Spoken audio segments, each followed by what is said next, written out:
Primeira carta de Paulo aos Tessalonicenses, capítulo 5.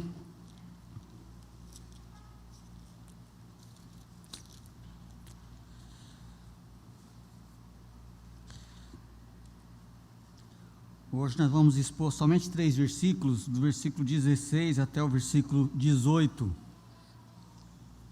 Eu achei que seria possível ir até o 22, mas vamos precisar mais uns 2 domingos aí para concluir essa carta.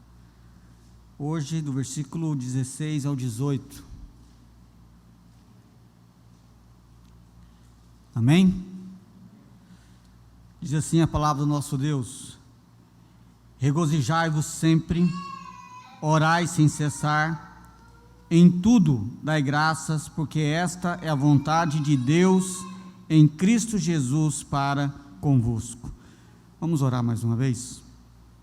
Amado Deus, nós somos gratos ao Senhor pelo privilégio que nós temos de poder servir o Senhor, pelo privilégio da salvação, por essa dádiva, por poder, ó Deus, ser povo do Senhor, servo do Senhor. E, ó Deus, além de tudo isso, o Senhor não nos deixa só, mas só nos dá a sua palavra, e por ela nós podemos ouvir a voz do Senhor. Pedimos que o Senhor cative o nosso coração, que a sua palavra fale profundamente conosco, que o Senhor abra os nossos olhos para contemplarmos as maravilhas da lei do Senhor, que a tua palavra produza, ó Deus, transformações na nossa vida.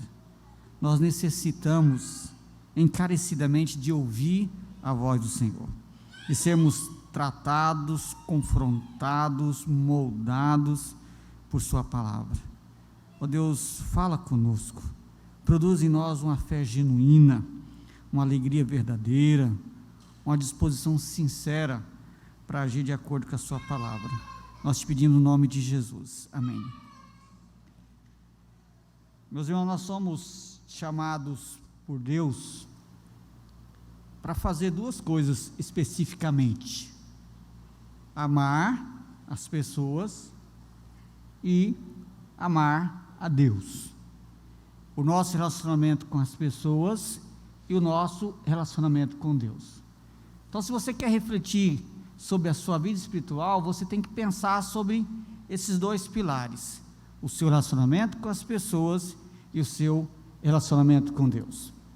Paulo está aqui concluindo a sua carta. Então nós temos aqui, principalmente a partir do versículo 12 até o versículo 28, são as palavras finais do apóstolo Paulo nessa carta.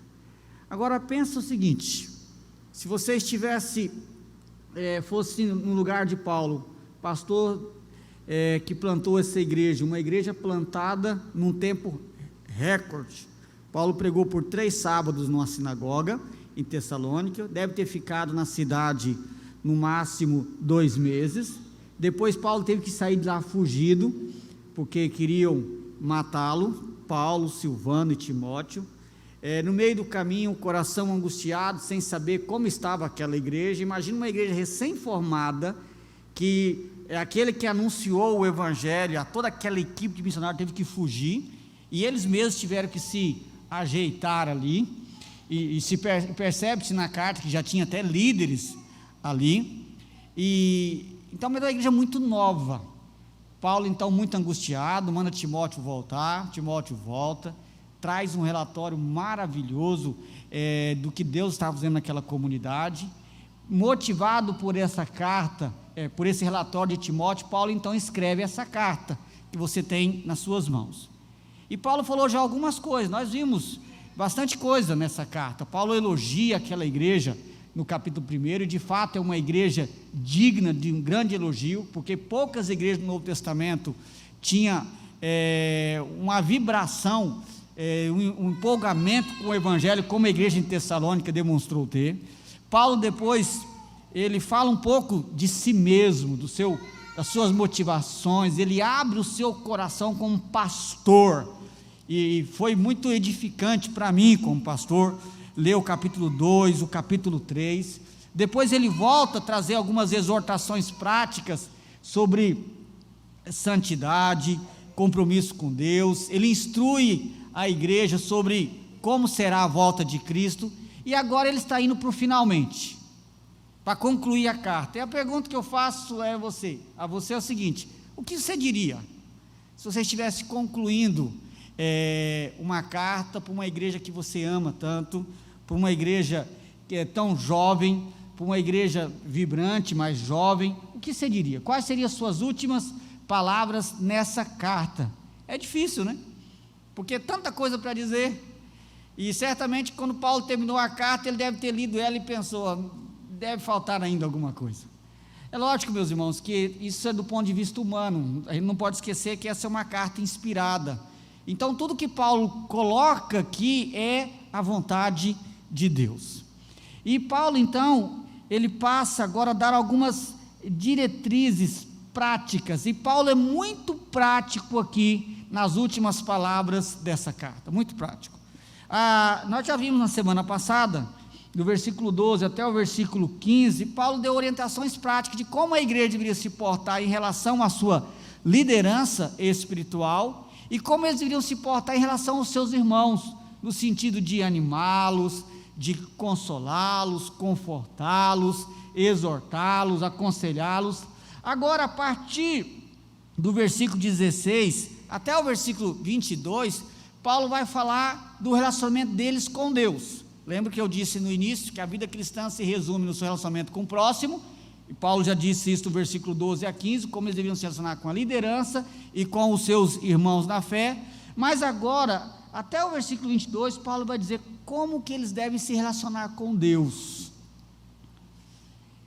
Então, nas suas últimas palavras, Paulo está ensinando a igreja como aquela igreja deve se relacionar com Deus.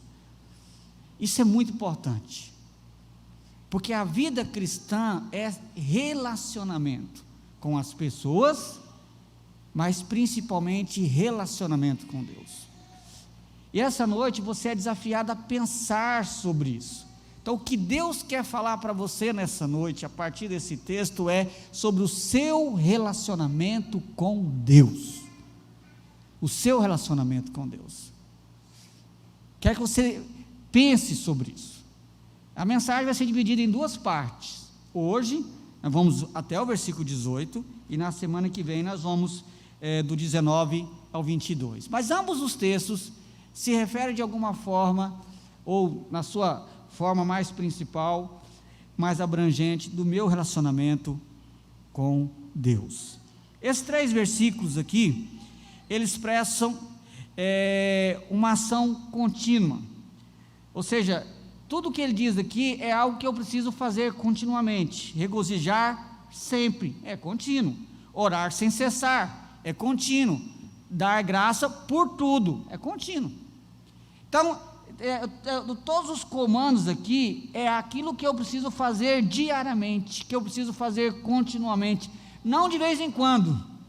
Eu não devo me alegrar de vez em quando, eu não devo orar de vez em quando, e eu não devo dar graças às vezes. Não, eu devo me alegrar sempre, orar sem cessar e dar graça por tudo. Então é algo contínuo, que deve fazer parte da minha vida diária.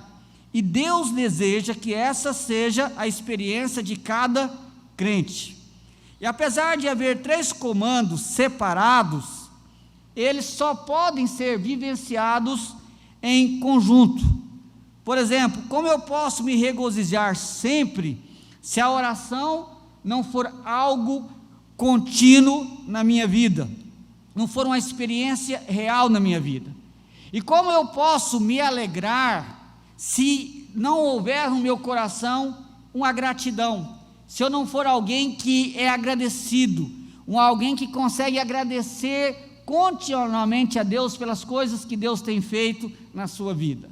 Essas coisas, apesar de serem 3 comandos individuais, eles são interligados. Na verdade, a vida cristã sempre é interligada, né?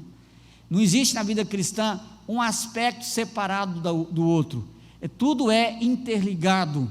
E é assim que nós crescemos espiritualmente. Então, o outro detalhe nesse texto é que esses 3 comandos, eles estão no imperativo. Regozijai-vos, orai sem cessar, em tudo dai graça. Tudo aqui é um chamado para você agir. Então não é opcional, você deve fazer o que está escrito aqui. Essa é a vontade de Deus, é o que Deus quer para a sua vida. Então o que você viu até agora, que esses 3 comandos aqui é uma ordem de Deus, esses 3 comandos devem ser exercitados diariamente, continuamente na sua vida, e eles estão interligados. Mas vamos ver separadamente, porque assim fica mais fácil, e vamos ver como eles se interagem um com o outro. O primeiro comando então é regozijar-se sempre. Como eu disse, é um imperativo, e por ser um imperativo, há aqui algumas implicações, e uma dessas implicações é que o regozijo, ele não é somente uma consequência da obediência, mas faz parte da obediência. Eu quero que você preste bem atenção nessa declaração que eu fiz.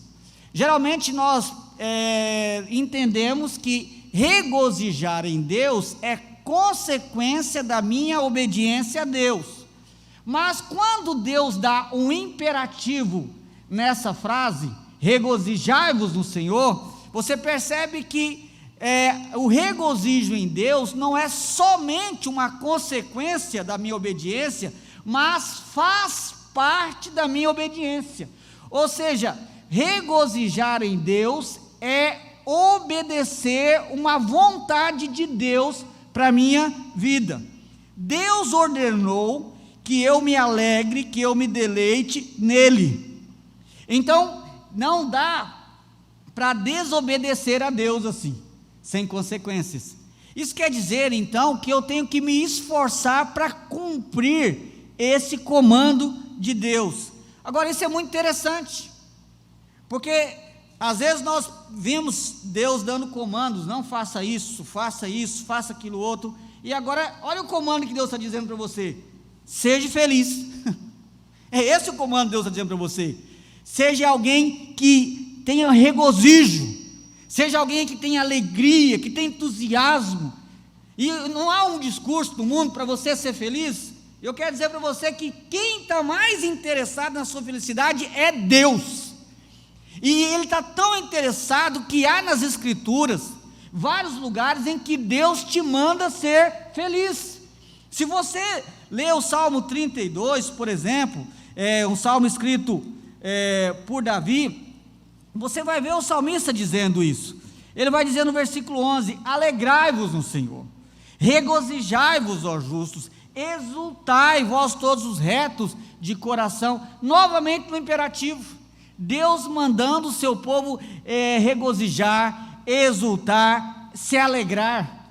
O Salmo 37, 11, que é bastante conhecido, diz: alegra-te no Senhor, deleite-se no Senhor, agrade-te do Senhor, e Ele satisfará o desejo do seu coração. E o comando do Salmo 37, 11 é: agrada-te do Senhor, ou seja, tenha prazer em Deus. Se você tiver a Bíblia na linguagem corrigida, tá? Regozije-se no Senhor. Então a Bíblia, ela nos manda nos alegrar e regozijar no Senhor. O presbítero Cleito leu na liturgia o texto de Filipenses 4, versículo 4: alegrai-vos no Senhor, outra vez vos digo, alegrai-vos. Então a Bíblia nos manda alegrar no Senhor, existe uma ordem de Deus. Então alegrar no Senhor não é somente a consequência da minha obediência, mas alegrar no Senhor deve fazer parte da minha obediência a Deus. Aqui então há algumas implicações lógicas desse imperativo para regozijar-se no Senhor. Se a alegria é uma ordem para me regozijar sempre, isso significa então que não vai faltar graça da parte de Deus para mim experimentar esse regozijo. Isso é cheio de esperança pensar nisso. Se Deus diz que você deve se alegrar nele, então Deus vai te fornecer tudo o que você precisa para você se alegrar nele. Você como crente, nós como crente, nós não podemos nos contentar em viver uma vida sem deleite, uma vida infeliz, uma vida sem paz, sem contentamento. O crente não pode se contentar com isso. Agora, um grande problema, um mal vindo do Satanás mesmo dentro da igreja, é que quando os crentes estão depressivos, ao invés de eles lutarem para cumprir o mandado de Deus para se regozijar, eles vão buscar recurso humano. E vão buscar, eles não creem que Deus pode prover alegria substancial para o seu coração. Foi dito aqui hoje, na tua presença, ó Senhor, há regozijo, na tua presença, ó Senhor, há alegria. Mas os crentes pararam de crer nisso. Eu fiquei pensando nesse versículo a semana toda, a profundidade dessa declaração. Nós paramos de acreditar que em Deus há alegria profunda.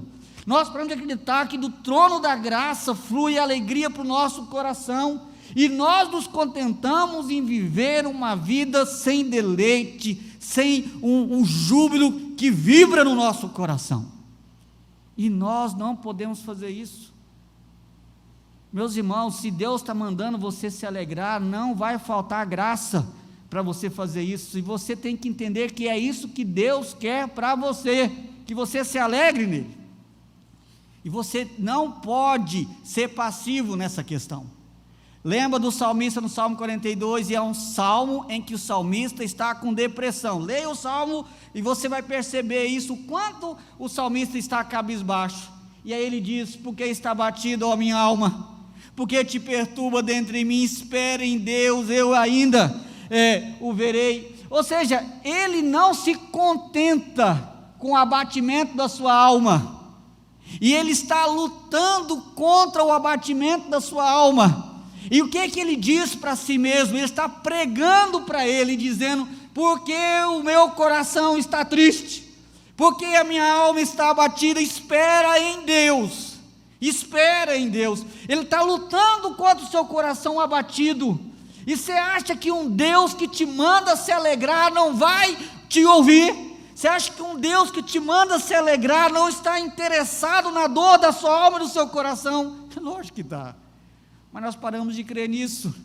E quando o nosso coração está abatido, a gente quer tomar um remedinho para poder ficar mais feliz. Quando o nosso coração está abatido, está angustiado, nós queremos às vezes receber conselhos humanistas, ao invés de olhar para as Escrituras e dizer para Deus: Senhor, o Senhor mandou que eu me alegrasse no Senhor, então me ajuda. E procurar ver o que a Bíblia tem a dizer para que o seu coração se alegre no Senhor. Se a alegria é uma ordem para me regozijar sempre, isso significa que ela se torna também um termômetro para a minha vida espiritual. Concorda com isso? Se Deus diz que é para você se regozijar no Senhor, se regozijar sempre, e essa palavra sempre é profunda, nós vamos ver isso daqui a pouco, então isso é um termômetro também.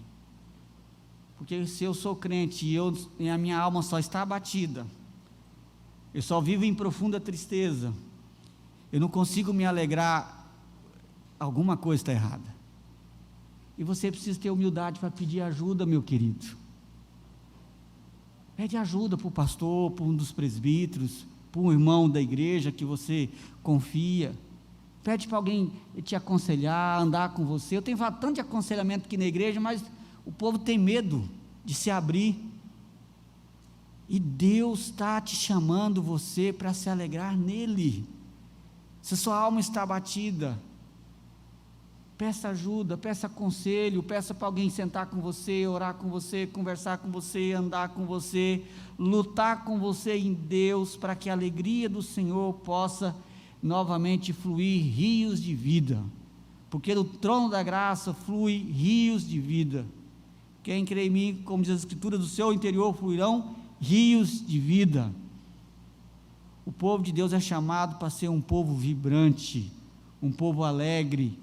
Isso não quer dizer que há ausência de problemas, não é isso. Eu estou falando de algo exclusivo àquele que crê em Jesus Cristo. Se a alegria é uma ordem para me regozijar sempre, isso significa que ela também não pode ser dependente das circunstâncias. Quando Deus diz regozijai-vos sempre, a palavra sempre aqui é muito forte,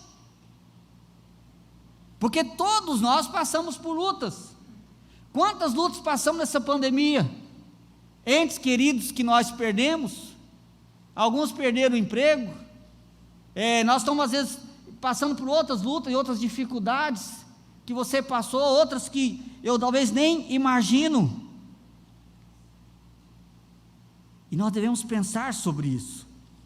Quando Deus diz que é para me regozijar sempre, isso é de me fazer pensar o que Deus quer dizer com isso. Isso quer dizer que Deus não vai te deixar só no sofrimento.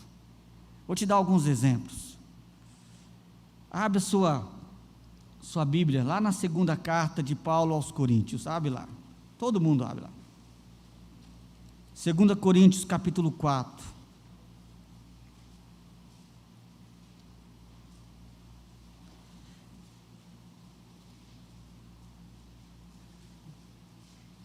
Quando Deus nos manda regozijar sempre, Ele está levando a sério essa ordem dele. E aqui nós temos um exemplo de que é possível encontrar gozo e alegria em Deus, mesmo em meio ao sofrimento. Versículo 7, do capítulo 4, 2 Coríntios, o apóstolo Paulo diz: temos, porém, este tesouro em vasos de barro, para que a excelência do poder seja de Deus, a excelência do poder seja de Deus e não de nós. Em tudo somos atribulados, porém não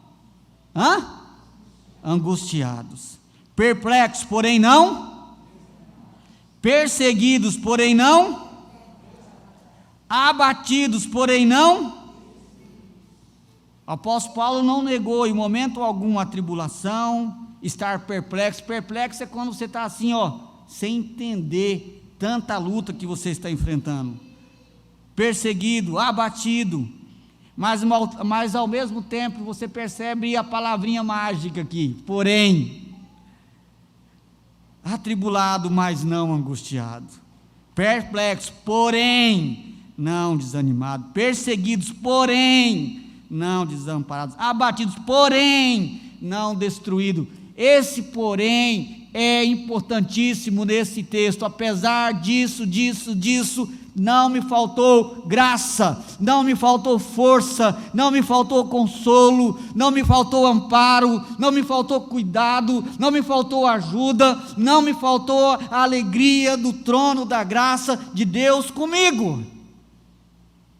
E Paulo então diz depois no versículo 16, ainda de 2 Coríntios 4, por isso não desanimamos, pelo contrário, mesmo que o nosso homem exterior se corrompa, contudo o nosso homem interior se renova de dia em dia.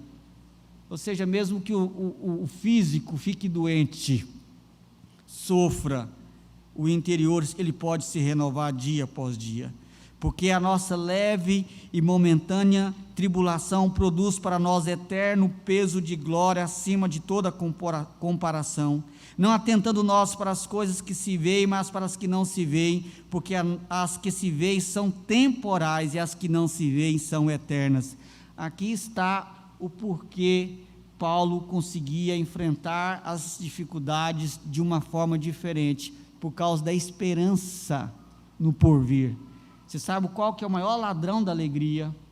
É o que o nosso coração está agarrado às coisas dessa terra. E quando o nosso coração se agarra aqui, a gente vai sofrer, porque você se agarra financeiramente, você tem um problema econômico. Você se agarra na sua saúde, você fica doente.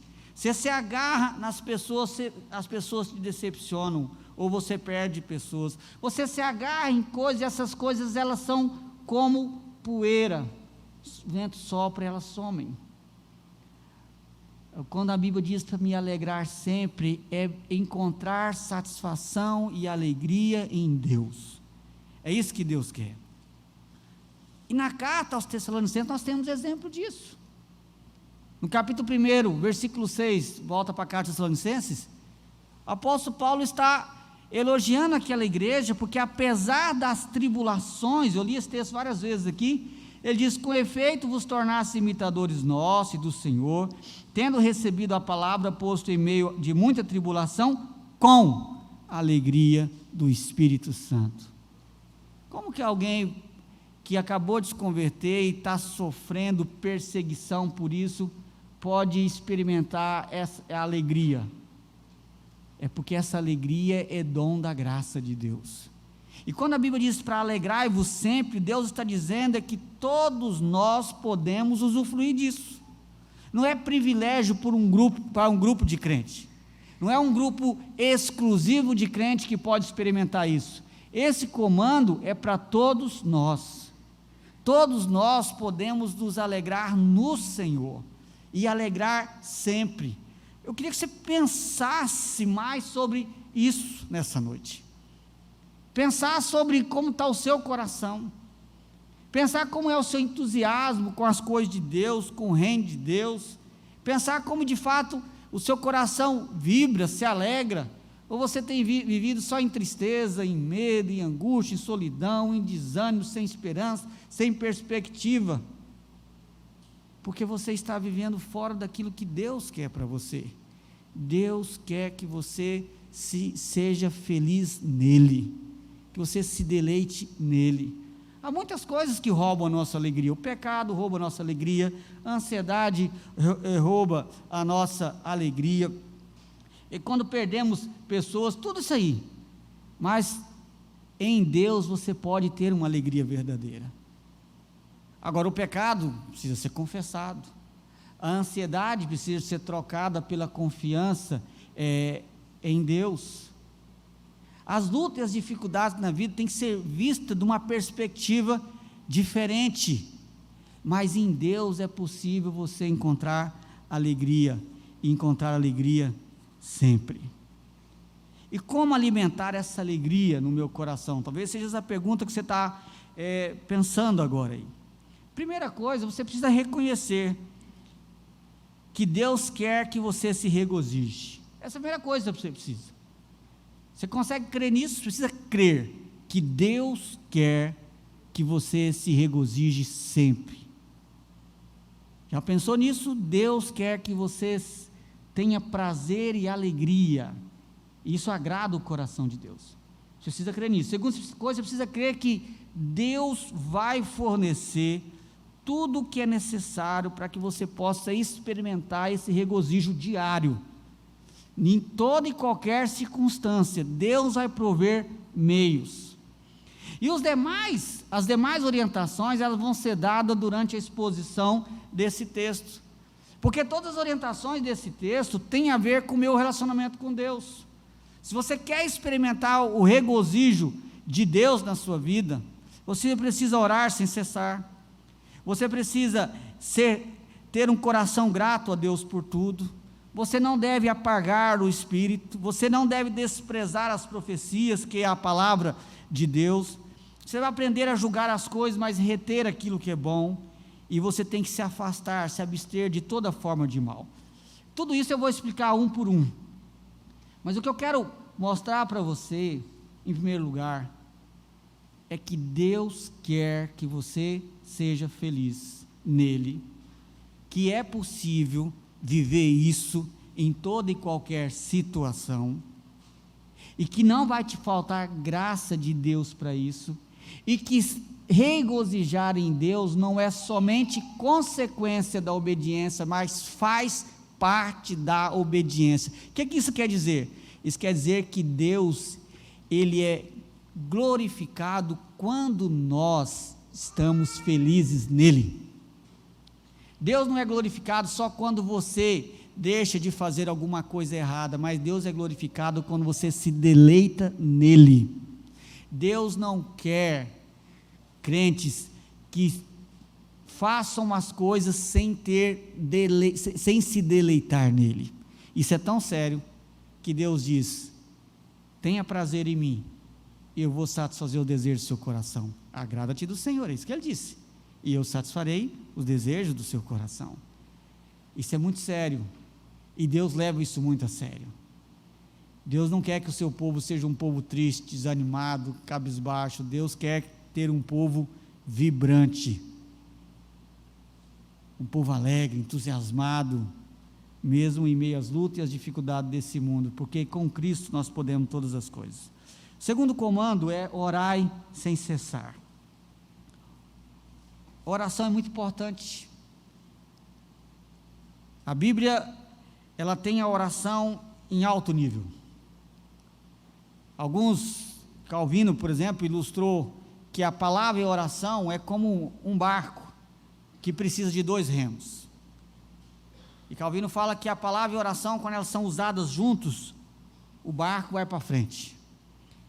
Porque se tiver só um remo, pensando num remo fixo, vai ficar só rodando. Essas coisas têm que andar junto. Nós não podemos desprezar uma em detrimento da outra. Apesar da palavra ter um pouco de ascendência, porque é a palavra que me ensina sobre oração, mas a oração ela não pode ser desprezada, ela tem que ter valorizada e muito por cada um de nós. E é tão profundo esse versículo, porque é até difícil ter muito o que acrescentar. Orai sem cessar. O que é orar sem cessar? Primeiro, o que é orar? Orar é conversar com Deus. É uma conversa franca. É uma conversa entre amigos, não amigos iguais, mas entre amigos, porque pela graça nós nos tornamos amigos de Deus. Mas é um amigo que está muito acima de você, mas é uma conversa franca e aberta. É uma conversa que você pode contar seus segredos. Lembra? Entra no teu quarto, fecha a tua porta, o pai que te vê em secreto te recompensará. Eu acho legal aquele texto que em secreto te recompensará, quer dizer, Deus vai ouvir em secreto, não vai contar para ninguém, ainda vai responder a sua oração. É uma conversa aberta. Oração também é um momento, é um tempo de comunhão. Como é que você tem comunhão com pessoas? Conversando. Como é que se relaciona com pessoas? Conversando. E Deus, Ele deseja que o seu povo ore, porque Deus deseja se relacionar conosco. E Ele já fez tudo o que precisava ser feito, mandou Jesus Cristo, nos substituiu, pagou pelos nossos pecados, venceu a morte, nos justificou, nos deu o seu Espírito, e agora o que Ele deseja é que nós nos relacionemos com Ele. Então quando Ele diz que é para orar sem cessar, observe a profundidade disso. Ele quer que eu me relacione com Ele continuamente, diariamente, em todo o tempo. Eu preciso estar me relacionando com Deus. E há vários benefícios para a oração.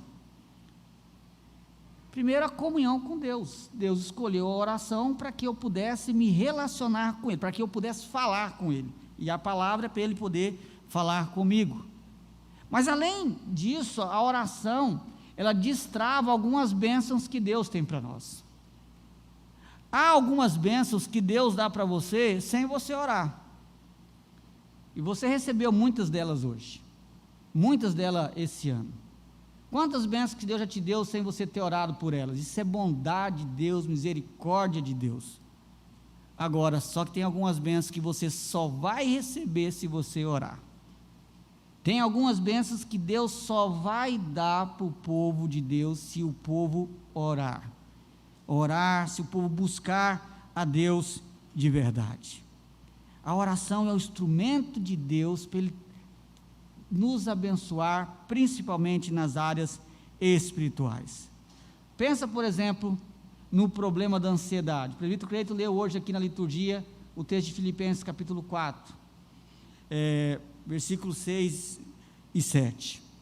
Pense nesse texto. A ansiedade é um grande ladrão da alegria. A ansiedade tira a paz do nosso coração, às vezes deixa até sem ar, nos deixa acelerado ou nos deixa paralisado, e as pessoas reagem diferente à ansiedade, ela é sempre um problema. E o texto lá de Filipenses diz, não andeis ansiosos por coisa alguma. Então ele está dizendo que ele abrange qualquer tipo de ansiedade. Aí ele diz, em tudo porém, esse porém diz, ao invés de andar ansioso, faça alguma coisa. Que coisa é essa? Em tudo porém, sejam conhecidos diante de Deus a vossa ansiedade. Aí ele diz, como? pela oração, petição, com ações de graça. Aí tem uma promessa: e a paz de Deus, que excede todo entendimento, guardará o vosso coração e a vossa mente em Cristo Jesus. Agora observe que, qual é o meio que Deus deixou para tratar a nossa ansiedade, que é o ladrão de alegria? A oração. Viu como que está interligado? Então a oração é o instrumento que Deus deixou para tratar o ladrão da nossa alegria. Agora, o que é que muitas vezes nós fazemos quando estamos ansiosos? A gente não ora mais, não crê mais que Deus pode curar a nossa oração, nós já vamos logo pedir para o médico um ansiolítico. É mais fácil, mas não é tratável, e você não vai, você pode até ficar mais tranquilo, mas você não vai experimentar a alegria que Deus tem para você. Deus quer que você se regozije nele. Agora presta atenção numa coisa: ansiedade não te motiva a orar. Grava isso. O que te motiva a orar é o deleite em Deus. Se você tem prazer em Deus, então você tem prazer em orar. A ansiedade, ela não te motiva a orar. A ansiedade, ela te força a orar. É diferente. Se você entendeu o que a Bíblia está dizendo. A ansiedade te dá um alerta de que você precisa orar. A ansiedade está dizendo para você: olha, você precisa abrir o seu coração, você precisa chorar aos pés da cruz. Por isso que o texto diz: oração com súplica. O que é a súplica ali? A súplica é aquela oração objetiva, porque quando você está ansioso por alguma coisa, e a súplica é aquele clamor objetivo naquele problema que está atemorizando o seu coração. Então, o tratamento que Deus dá é a oração, mas não é a ansiedade que me motiva a orar. O que me motiva a orar é alegrar em Deus. Essas coisas estão interligadas. Na luta pela alegria, eu oro, e à medida que eu vou encontrando alegria em Deus, eu vou querer orar mais. John Piper usa uma ilustração, o assunto é outro, mas está relacionado naquele livro Fome por Deus, e ele usa a ilustração como de alguém que vai comer. Pensa aí, você hoje, vamos supor, no almoço, comeu uma comida boa, talvez aquele churrasco, né? Eu sei que aqui nessa igreja o pessoal gosta de um churrasco, e esse pessoal inclui o seu pastor, e aí você comeu aquele churrasco, você ficou cheio. Aí alguém pergunta: quer mais? Não, estou satisfeito, não quero nem ver comida agora, só que você não está triste, você está satisfeito, porque você comeu bem. Mas daqui 4 horas, se eu te oferecer o churrasco, você fala: toma dentro, não é assim? Porque você quer mais. Aquela comida, ela te fez desprezar a comida ou te fez querer mais depois? É assim. A alegria em Deus, ela satisfaz o nosso coração, mas ela produz em nós mais fome para querer mais depois. É algo que ela te satisfaz, mas ao mesmo tempo ela te faz querer mais. Agora, esse retroalimentar inclui o nosso tempo com Deus em oração. Os problemas da vida, eles nos forçam a orar. O deleite em Deus me dá prazer em orar. Por que eu não tenho prazer em orar? Porque eu não tenho prazer em Deus. Se eu tiver prazer em Deus, eu tenho prazer em orar, eu tenho prazer em ler a Bíblia, eu tenho prazer nas outras áreas da minha vida. Por isso que essas coisas estão interligadas. Se você não tem prazer em orar, é porque você não tem prazer em Deus. Porque se você tiver prazer em Deus, a oração vai ser um deleite. É aquela ideia: não vejo a hora de eu poder estar com o Senhor. Pense sobre isso. Agora, meu querido, a oração,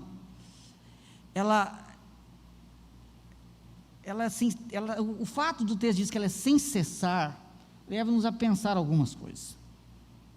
Como é que isso pode ser aplicável na prática? Como que eu vou colocar isso em prática na minha vida, sem cessar? Não dá para ficar o dia todo conversando com Deus. Como é que eu faço isso? O que o texto está dizendo? O texto está dizendo que Deus quer fazer parte de todas as coisas da sua vida. É importante você ter um tempo para orar? É importante. Mas a sua oração não pode se limitar a isso, porque o texto diz que é sem cessar. Então é importante eu ter um horário? É importante. Por que é importante? Porque aquela vai ser a oração com mais qualidade.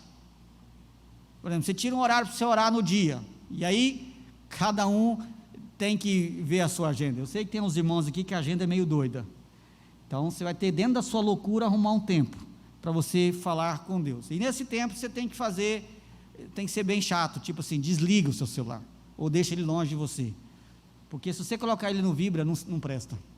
Eu falo de experiência própria. Se você deixar ele aqui, for orar, ele começa a tremer. É o Satanás mandando, andando no zap.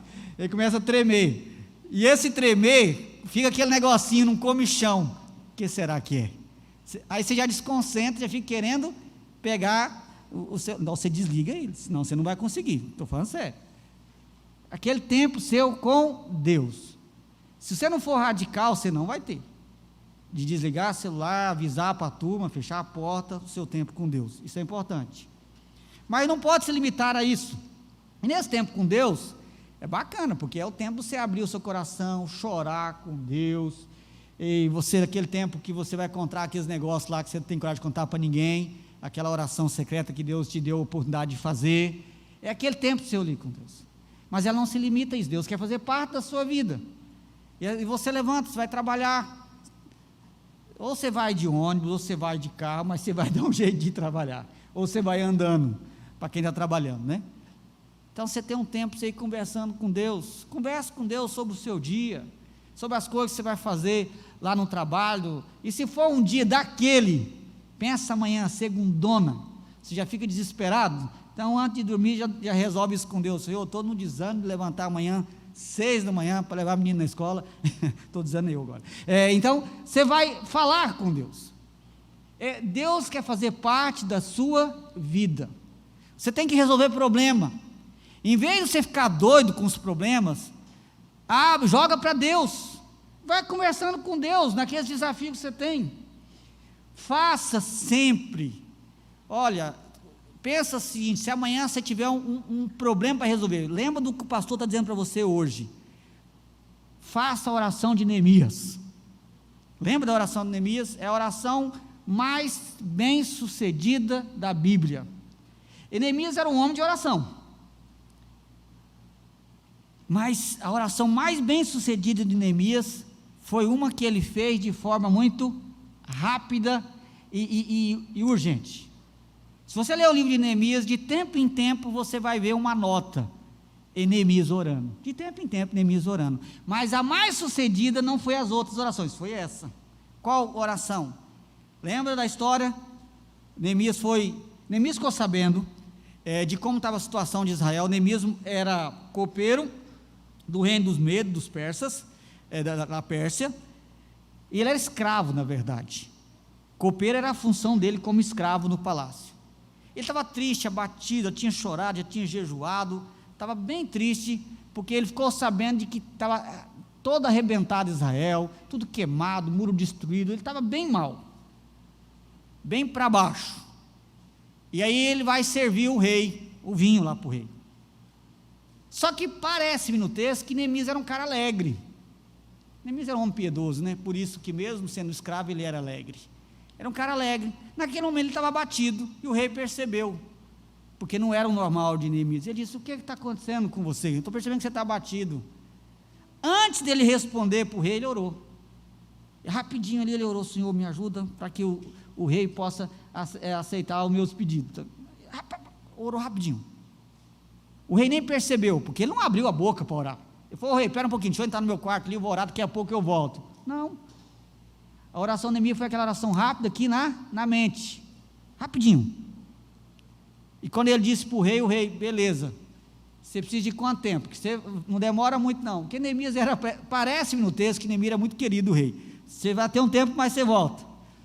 Eu vou te dar a carta, você vai lá na madeireira do rei, pega a madeira, pega tudo que você precisar. Você viu que oração bem sucedida? Ele estava triste, desanimado, pensando o que ia ser da minha nação. O rei agora atende o pedido dele, libera ele para sair do palácio, libera ele para poder reconstruir a sua terra, e ainda dá condição financeira de fazer isso. Você viu que oração bem sucedida? E você acha que se Neemias não tivesse orado, provavelmente Deus não teria feito isso, porque há algumas coisas que Deus só fará se eu orar. A questão toda é que Deus quer fazer parte da sua vida em todo o tempo, dos seus problemas, dos seus sonhos, as suas viagens. Deus quer fazer parte. Nós às vezes colocamos Deus no negócio quando o negócio aperta, né? Mas você coloca Deus também quando você vai fazer as viagens, quando você planeja as suas viagens, planeja as suas férias, planeja os cursos que você vai fazer, planeja aquelas coisas bacanas. Deus quer fazer parte. E você pode orar dirigindo, você que é dona de casa, você pode orar enquanto você está lavando louça, varrendo casa. Você pode orar enquanto você está andando por aí. Quem gosta de fazer caminhada, vai fazendo caminhada e andando, conversando com Deus. Deus quer ouvir a sua voz. Deus quer se relacionar conosco através da oração. Por isso que o texto diz: orai sem cessar. E a Bíblia fala de pessoas orando de todo jeito, porque a oração é dependência de Deus também. Lembra de Moisés, quando o povo de Israel está em luta, e o texto diz que Moisés estava com a mão para cima orando. Só que depois Moisés começou a cansar, e a Bíblia diz que quando ele baixava o braço, o povo perdia. Aí Arão e Josué entendeu, aí seguraram o braço dele. Só que nem os dois conseguiu por muito tempo. Pegaram e colocaram ele no meio de duas pedras. Fica aí, Moisés, fica aí. E o texto diz que Moisés ficou assim. E o que aconteceu com Israel? Venceram. Mas por que Moisés, depois de ter doído o braço uma semana, mas o ponto ali mão estendida, eu dependo do Senhor. Lembra de Jacó, no Vale de Jaboque, e Deus se submete a deixar Jacó lutar com ele, e de manhã, Deus fala para Jacó percebeu na luta que não era alguém, já vai romper o dia, me deixa aí. Ele fala: não te deixarei ir, se não me abençoares. Eu fico sempre pensando naquele texto, como Deus se submete a um negócio desse. Mas Deus abençoa ele, e Deus fica chateado com a palavra de Jacó? Não. O que Deus disse para Jacó? Como príncipe, lutaste com Deus. Deus tem prazer que o seu povo lute com ele em oração. A Bíblia fala de pessoas que oraram de joelho, a Bíblia fala de pessoas que oraram dentro da barriga de um peixe, e Deus ouviu. Dentro da barriga de um peixe, todo enrolado com algas marinhas, e Deus ouviu a oração dele.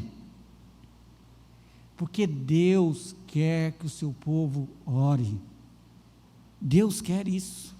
Se nós negligenciarmos uma vida de oração, nós então vamos nos desmoronar espiritualmente, nós não vamos poder obedecer essa ordem de alegrar no Senhor. E eu preciso obedecer essa ordem, porque essa é a ordem mais prazerosa que Deus está nos dando, alegrar-se no Senhor. Mas para isso eu preciso levar a sério a vida de oração, orar sem cessar. E oração inclui gratidão. E como diz Hendricks, uma oração sem gratidão é como um pássaro sem asa, nunca chega ao céu, porque orar exige ser grato a Deus, orar exige confessar pecados, que nós erramos. Então pecou, já confessa logo, fica esperando o final do dia, não. Orar é também um momento de você adorar a Deus, gastar tempo com Deus, dizendo para Deus: o Senhor é santo, o Senhor é justo, o Senhor é perfeito, o Senhor é maravilhoso, o Senhor é o Criador de todas as coisas, o Senhor é o Senhor. É gastar tempo dialogando com Deus. Nós precisamos ter saudade disso. Nós precisamos ter tempo com o nosso Deus. E aí vem o abatimento da nossa alma, nossa voz fica sufocada, nossa alegria parece uma flor que murcha, e a gente tenta recursos humanos para resolver isso, porque nós nos esquecemos que o nosso Deus quer que nós nos deleitamos nele. Terceiro lugar, o texto diz também o seguinte: em tudo dai graça, porque esta é a vontade de Deus em Cristo Jesus para convosco. Todos esses versículos são fortes, né? Alegar sempre é muito forte, orar sem cessar é muito forte, e dar graça em tudo, acho que ainda é mais forte ainda, dar graça em tudo. Tem uma igreja aí que popularizou uma frase bíblica, mas eles fizeram de uma forma errada. Deus é fiel, lembra? A frase está correta, mas a forma como eles fizeram está errada, porque virou um jargão de que Deus é fiel só quando tudo me vai bem, mas do ponto de vista bíblico, Deus é fiel em todo tempo. Deus não muda. Mesmo que eu seja infiel, diz Paulo na carta ao Timóteo, Deus permanece fiel. Deus é fiel em todo o tempo. Por que eu estou dizendo isso? Porque dar graças a Deus em tudo é algo muito profundo.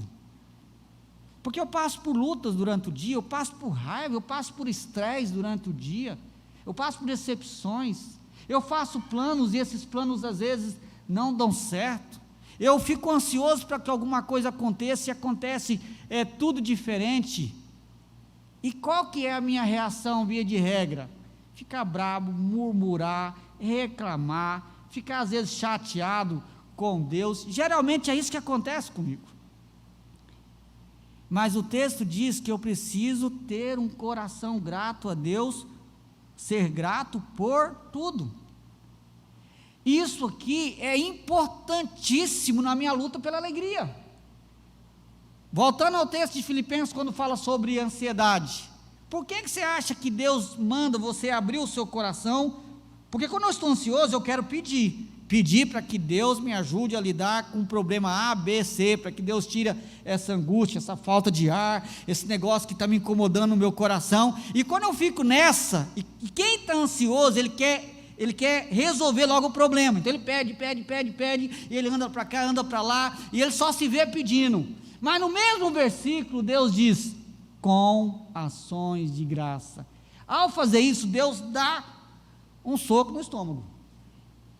Ao fazer isso, Deus me dá uma sacudida, porque a ansiedade me faz ficar acelerado, e eu esqueço da bondade de Deus, eu esqueço do cuidado de Deus, eu esqueço que existe um Deus soberano que rege o universo, que rege a história, eu esqueço que Deus diz que todas as coisas cooperam para o bem daqueles que amam a Deus, eu esqueço que Deus vai usar todas as coisas para me transformar conforme a imagem do seu Filho, eu esqueço que Deus é bom o tempo todo, eu esqueço que Deus é sábio, que Deus é perfeito, que Deus é justo, eu esqueço que Deus me ama, eu esqueço que Deus nunca vai me abandonar, eu esqueço que Deus disse que Ele vai estar comigo todos os dias, eu esqueço. E quando Deus diz que tem que ser com ações de graça, Deus está dizendo o seguinte: lembra dessas promessas, lembra dessas verdades, porque é isso que me impede de deleitar em Deus. Então, quando o texto diz que eu tenho que dar graças em tudo, eu preciso olhar a vida de uma perspectiva bíblica. Não é fácil fazer isso, mas você sabe quando é que eu consigo fazer isso? É quando o meu coração consegue se deleitar em Deus. Sabe quando eu consigo fazer isso? Quando eu aprendi a ser um homem, uma mulher de oração. Então fica mais fácil ser grato. Se você não ora, se você não luta para encontrar prazer em Deus, você vai ser grato quando? Nunca. Você vai ser só murmurar. E murmuro é pecado. Ficar só reclamando, não dá certo, não dá isso, não dá aquilo outro, estou cansado, as coisas não dão certo para mim, só dá errado para mim, e aí eu começo a achar que a grama do vizinho é mais verde, só dá certo para o outro, parece que Deus não me ama, parece que Deus só quer me pegar, esse sentimento que tem às vezes. E Deus diz, aprenda a dar graça. Isso não é positivismo não, isso é fé. É fé. Deus mandou que você seja grato, e o texto diz que essa é a vontade de Deus. A maior motivação é porque Deus quer que eu faça assim. E como é que eu posso fazer isso, pastor? Primeiro, querido, creia. Creia que se Deus mandou você fazer isso, Deus vai te dar graça. Creia, no nome de Jesus, creia. O nosso problema é que nós não cremos mais no que a Bíblia diz. A Bíblia está dizendo que é para você dar graça, então aprenda a fazer isso. Você respira fundo. Deus vai te dar graça para você fazer isso. Começa agora, faz um compromisso e fala: Deus, me ajude, eu não vou parar de murmurar, vou parar de ficar reclamando. Começa a fazer amém, começa a dizer amém, começa a dizer louvado seja o Senhor, começa a dizer: Senhor, obrigado, Senhor, eu não estou entendendo, está difícil, mas obrigado, o Senhor deve ter um plano nisso aí, eu vou confiar, me ajude a andar pela fé, me ajude a andar não pelo que eu estou vendo, mas a confiar no Senhor. Começa a lutar contra o seu coração e aprender a ser grato. Creia que Deus é bom o tempo todo. Quando Deus me manda a ser grato, Ele está me desafiando a crer, desafiando a minha fé, a crer que Deus é bom o tempo todo, que Ele está dirigindo a história e que você pode confiar nele. Creia que Deus não deixou de te amar por causa dos problemas que você está enfrentando. E se Ele não deixou de te amar, então Ele tem um plano. Ele tem um propósito nesses problemas. O Deus que te ama está vendo tudo isso, Ele tem um plano e um propósito em tudo isso, mesmo que você não entenda. Creia, creia que todas as coisas Deus vai usar para mudar a sua vida e fazer conforme a imagem de Jesus. Creia nisso. O prefeito Cleito, na liturgia hoje aqui, ele cantou o hino 108, e contou a história desse hino. Não dá para você ouvir a história desse hino e não ficar assim, emocionado. Tem como? Acho que não tem. Como que alguém pode perder 4 filhos e escrever um dos hinos mais lindos da história? Eu não sei se ele só fez a letra ou fez a melodia, porque aquele hino ele é lindo porque ele é lindo na letra, ele é lindo na melodia, é lindo aquele hino. E eu penso que aquele hino ele é encantador, porque o próprio Deus dirigiu aquele homem para fazer aquela canção. Agora, como alguém pode fazer uma canção daquela, meus irmãos? Como alguém pode fazer? Eu vou dizer para você, da mesma forma que Jó pôde dizer: Deus deu, Deus tirou, bendito seja o nome do Senhor. Isso não é porque Jó é o cara, isso não é porque o autor do hino 108 é o homem, isso é graça de Deus. Então comece a lutar contra isso, toma uma decisão, fala: no nome de Jesus eu vou parar de reclamar e vou começar a ser grato a Deus. Você vai ver que não vai faltar graça para o seu coração. Deus quer nos fazer experimentar de bênçãos gloriosas que Ele tem para nós, mas Ele quer que nós aprendamos a depender dEle, que nós aprendamos a confiar nele. E mesmo que eu não entenda, você acha que foi fácil para Jó, meus irmãos, dizer Deus deu, Deus tirou, bendito seja o nome do Senhor? Não vamos achar que foi fácil, porque não foi. É só se você não leu o livro de Jó. Mas Deus sustentou aquele homem. Você está passando por lutas, quer dizer para você, está aqui hoje, Deus trouxe você aqui na igreja hoje. Talvez você está aqui hoje com o coração apertado, talvez você está aqui hoje meio triste, cabisbaixo, desanimado, está aqui hoje assim, sem esperança. Será que Deus não trouxe você aqui para trazer esperança para o seu coração? Isso é porque Deus te ama, e Deus quer que você se alegre nele. Saia daqui hoje com esse sentimento: Deus me ama, e Ele disse para mim hoje que é para mim me alegrar, e eu vou me alegrar em nome de Jesus. Saia daqui hoje com um sentimento assim: ó, Deus me ama e Ele quer que eu fale com Ele, e eu vou falar mais com Ele de hoje em diante. Deus me ama, Ele quer que eu aprenda a ser grato, e eu vou ser mais grato de hoje em diante. Eu vou parar de murmurar, eu vou começar a agradecer a Deus, mesmo que eu não entenda algumas coisas, mas eu vou dizer, sou grato, Senhor, porque o Senhor sabe o que é melhor para mim, o Senhor sabe das coisas, o Senhor está no controle, o Senhor está no comando, e eu vou confiar no Senhor. Amém? Vamos orar?